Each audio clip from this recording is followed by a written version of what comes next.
nasa bahay na ako. So, in-on ko yung aking YouTube channel. So, hello everyone. So, welcome back sa ating page and sa ating YouTube channel. So, kanina nga at tapos kong trabaho ko. Nakailang oras ba ako ngayon? Excuse me. Naka 7, 6, 8. Naka 8 hours tayo ngayon. And then, yung last na trabaho ko ay kumita ako ng 50 euro, 2 oras lang yun. Ang ginagawa ko po, yung kita ko na yun, pinag-grocery ko. So, papakita ko sa inyo kung magkano po ang nabili ko for the amount of 50 euro. So, sa ating YouTube channel, page natin to.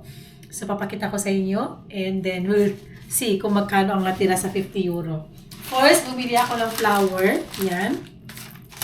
Ito po, dati siyang 3.99. So, 2.99 na lang po. Ito ang kanya. 2.99 po. Ang 3.99 ang isa. 3.99. I'm not mistaken. Tama ba ako? Dating 3.99, 2.99 na lang po. Yan. Bumili ako ng dalawa. And, bumili ako ng 3 Grand Apple. Parang sira itong isa 3 po. So, nagmahal na din po ito. So, ang per kilo nito nasa 4.99. So, more than 1 kilo po ito. Kasi medyo malaki siya. Ito po ang nagpapagamot sa asawa ko. Sa kanyang, mataas kasi ang kanyang dugo. So, next naman ay ito po. First, bumili ako ng coffee cream. Yan ang binili ko po, coffee cream. And bumili po ako ng 2 sultana. Bawon sa trabaho. So, 1 plus 1 po siya. Libre yung isa. Tapos, bumili po ako ng milk. Mga loves ko. Half for milk. And bumili po ako ng crackers. Crucially. Yan, masarap po ito mga loves ko kasi yung kanyang chocolate po ay, yung chocolate po niya is 100% cacao. Medyo mapait. Kaya, para sa akin, okay po ito. And bumili po ako ng Nescafe Original. Ito po yung ginagamit ko na, ito po yung aking Nescafe, yung coffee ko. Charot. Original. Alam niyo magkano na po ito? Kulang-kulang 9 euro na po. So, nasa 500, kulang-kulang 600 pesos ang isa. Mahal, no? Tapos, bumili din ako ng 2 rice. 3.99 po ang isa. 3.99 po ang isa. So, nasa 800 gram na po. Then, last but not the least, bumili ako ng 2 watermelon. Yan po. And ito po ay 100% water. So, wala siyang calories. And ito po. Kasi mga loves ko, mahilig po kami ni mister ko. Mahilig po kami ni mister ko ng ganito. Kasi pag kumakain kami, laging may prutas. Lagi po siyang may prutas. Tumitingin ako sa aking camera kasi mag-upload ako ng aking YouTube. So, yan po lahat ng pamili natin mga loves ko. Ito yung ating camera mga loves ko. Yan po yung ating napamili. Yan. Yan. So, lahat-lahat po yan mga loves ko ay umabot na ng kulang 50 euro. Yan lang po ang halaga ngayon ng 50 euro. So, magkano bang 50 euro sa Pilipinas? Nasa 300 plus. 3,000 plus. Yun na po yung halaga ng pera ngayon, no? Magkano po abutin ng 3,000 pesos dyan sa Pinas? Ano po yung mga nabili nyo? So, paki-comment nyo sa baba, okay? So, yun, and then that's it. So, yan po yung ating na pag-grocery. So, ngayon mga loves ko ay mag-order ng mister ko ng chicken. Yung favorite namin na chicken, and magluluto po ako ng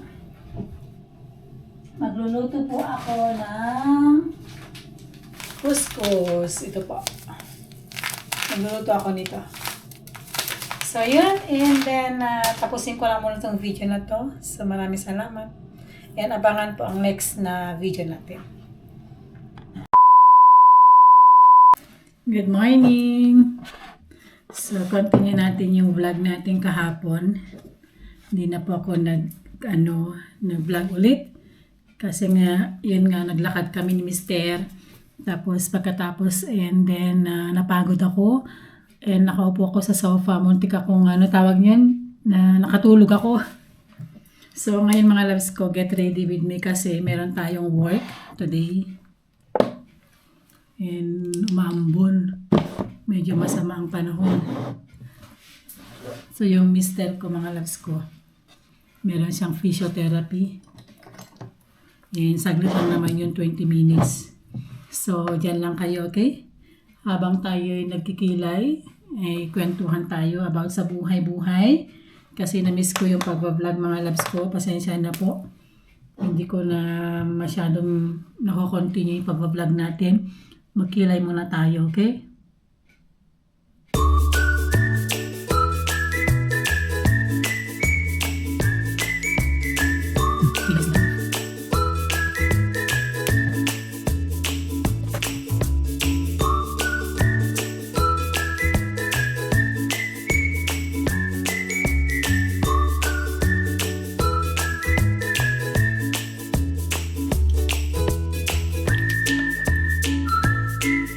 Yan, kilay.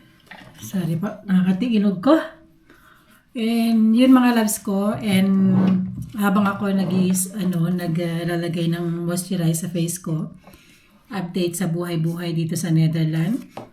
Kamusta kayo? And simulan nung nagkagera sa Middle East mga loves ko, ang daming nagbago, no?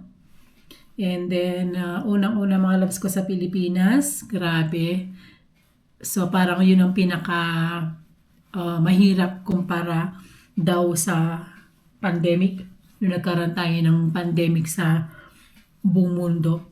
Kasi ito mga loves ko, pinag-uusapan ngayon yung gasoline. And dito rin po, for the first time mga loves ko, tumaas ng presyo ng gasoline. So, ang mga bibilihin, nakasali din yung mga lahat ng mga bibilihin, tinaas din, kaloka. Lalo sa Pilipinas mga loves, no, sa mga walang trabaho, sa mga tricycle driver, yung aking brother-in-law tricycle driver po yun. So napektuhan din siya. And dito rin po mga loves ko, ramdam ko kasi imagine mga loves, pag nag-grocery ako, yung halaga po ng 50 euro dito nasa 3,000 something. Ay konti na lang po yung mabibili mo, ilang piraso lang. Kahapon galing ako sa grocery store. So dahil nga yung aking part-time na last, 2 oras po yun. And binabayaran ako ng 50 euro mga loves. Tapos binili ko yung lahat ng grocery. Grabe, alam mo ilang piraso lang, mga 6 o 7 pieces lang yung nabili ko. Magkano lang natira doon sa 50 euro. May discounted pa yung mga nabili ko, ha. Ganun na po kamahal mga loves. Grabe. Pero dito naman kasi hindi mo masyadong ramdam yung inflation kasi nabibili mo yung gusto mo. Either mahal pero nabibili mo. Hindi kagaya sa Pilipinas na ultimo bigas, hindi mo pa mabibili, di ba? Dahil nga siyempre mga kababayan natin is konti lang yung kita nila. For example, namamasada ka, kumikita ka ng 1,000 pesos. For example lang magkano yung full tank na gas? Sabihin natin na 700 pesos. Magkano na lang natira? 300. Magkano ngayon ang kilo ng bigas? Wala na pong matira dun sa 1,000 mo. Parang barya na. Dito rin naman, kung meron kang 100 euro, sabihin natin 100 euro, bimili ka ng isang let's say 25 kilo na bigas, magkano na din yun? Sabihin natin 30 euro o mahigit. Grocery mo pa, sabihin natin 50 euro. Wala na din natin sa 100 euro mo. Kaya ako mga loves ko, I'm really grateful na I'm really grateful na may work ako kahit papaano mga loves ko, nababudget ko, Nakakasupport ako ng pamilya ko sa Pilipinas. And nag-iipon ako kahit paano, konti-konti, ganun. Importante kasi yung ipon eh.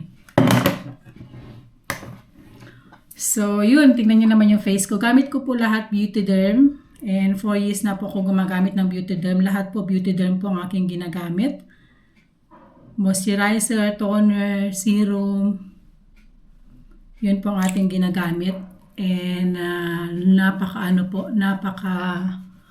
napakayang sa aking face, mga loves ko.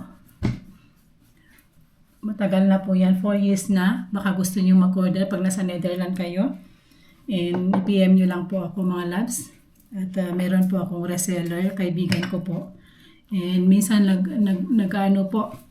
minsan nagpo-promo. And nag-order ulit ako ng another day cream. Kasi malakas po ako sa day cream. So ito po yung face natin, mga loves. Yan. Yeah, so I'm really happy itong aking desk, mga loves. Yung desk natin ay napakaganda. And dito na po ako nag-edit, nag-get ready with me. Gustong-gusto ko itong lipstick na to. Nabili ko sa TK Maxx. Ilalagay ko na din sa cheek ko. Waterproof. Tapos lalagyan ko siya ng konti nito, mga loves. So, binigay ito ng aking friend. Yun po yung look natin. So, yun ang ating buhay dito sa Netherlands. At grabe. And yun nga, at ako po ay magbabakasyon sana. Pero mukhang hindi matuloy kasi nga sa mahal ng mga bibilihin, sa inflation. But anyway, we'll see. Tapos yun po, at hindi ko alam kung anong magiging mangyari. Basta ako lang, mga loves ko, ito work pa rin, busy sa buhay, and mag-iipon, healthy. Patuloy lang buhay natin, At sana kayo din, okay? So maraming salamat sa mga ating subscribers, sa mga bago natin. Thank you.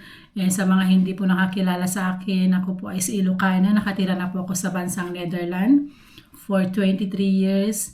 And magpo 4 years na po yung ating YouTube channel. So kung nandyan pa rin kayo, yung mga subscribers ko noon hanggang ngayon, maraming salamat po at mag-ingat kayo lagi. Hello mga loves. So kakatapos ko yung aking work. Continue natin yung vlog. Nagbabay na ba ako?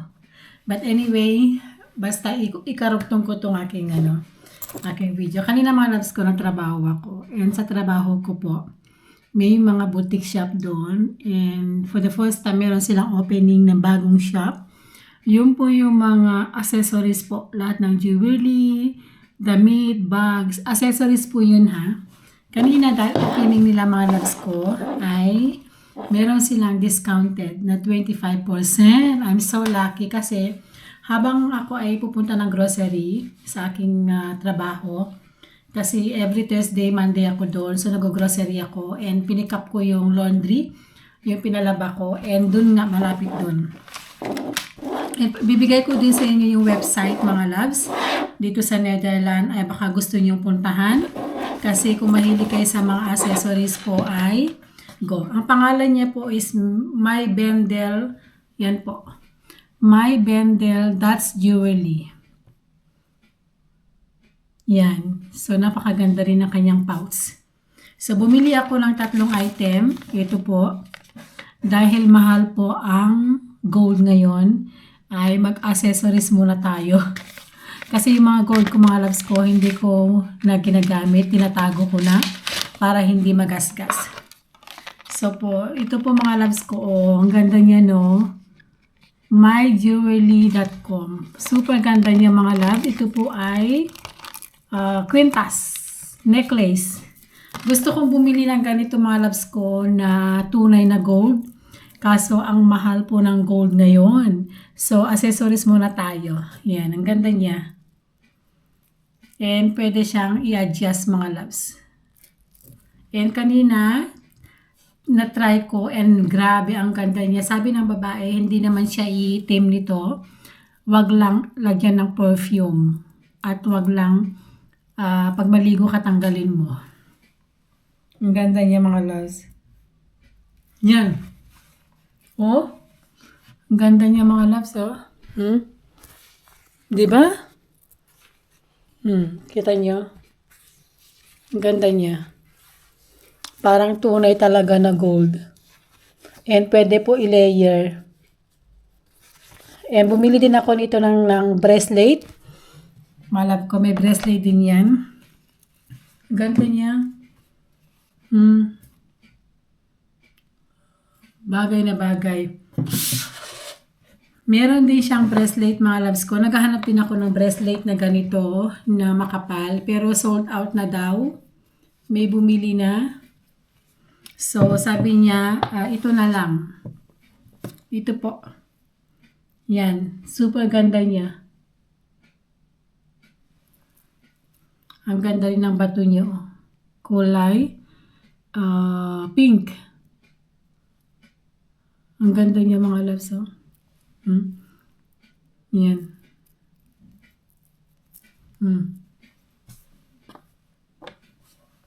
Ganda niya, no? Tapos, ano lang, i-partner mo siya ng bangle. Kahit ganito lang. Maganda siya. Super cute.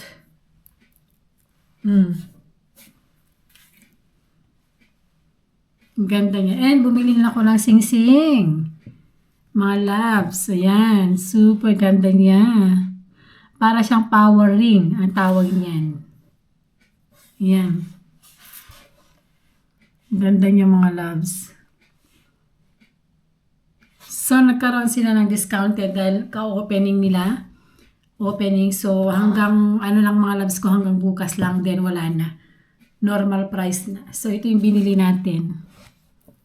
Yan. Saka ito yung pinakagusto ko. Super ganda. Oh. Pwede mo rin itong i-layer, mga loves. Ganda. Ang ganda rin ng, ang ganda rin ng bracelet. Saka sing-sing. May ganito ako na power ring mga loves ko, pero ibang style. So yun lang ang napamili natin, 'di ba swerte ko, and pag-iipunan ko pa. Then bibili pa ako doon ng mga accessories nila na pang everyday o pang party. Kasi yung mga gold ko talaga, hindi ko na po siya gagamitin. Gagamitin ko siya once pero hindi na yung everyday para hindi magasgas. Yan. Ganda niya. So, yun lang. Bye!